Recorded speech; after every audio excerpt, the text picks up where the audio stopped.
Hello everyone! Welcome to PMN Online.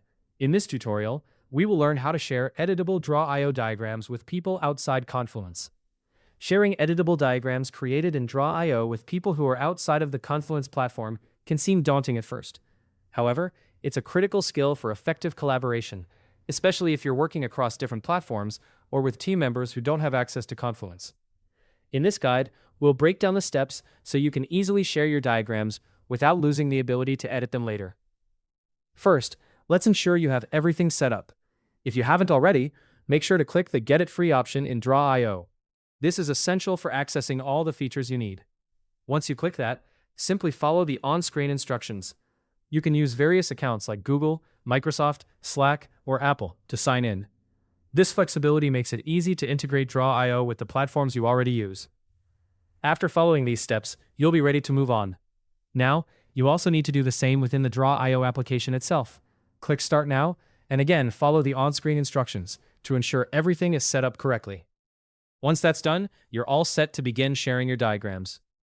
When it comes to sharing your drawio diagrams with people outside of Confluence, the process is straightforward. First, open the drawio diagram you wish to share.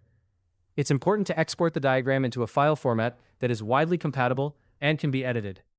To do this, click on File, then Export As. You'll see several options here. Let's go through these options. If you export as a PNG or a PDF, keep in mind that these formats are primarily for viewing.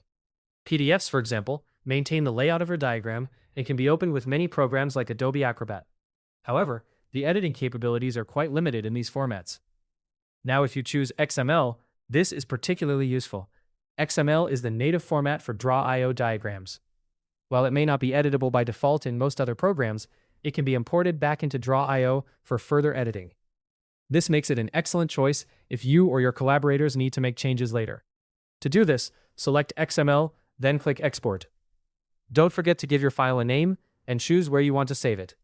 Options include Google Drive, OneDrive, Dropbox, GitHub, GitLab, or simply downloading it to your device. If you're looking for another way to share, you can also export your diagram as a URL. This method is quite handy for quick sharing. You can even customize it by adding a border color, maybe red or blue, whatever suits your style. Once you click Create, you'll get a link. This link can be shared with anyone outside of Confluence, giving them access to view and potentially edit the diagram as needed. You can preview the URL before sharing to make sure everything looks right. Once you're satisfied, copy the link and share it with your contacts outside of Confluence. It's as simple as that. Hopefully, you now have a better understanding of how to share editable drawio diagrams with people outside Confluence. For more step-by-step tutorials and guides, subscribe to PMN Online and never miss an update.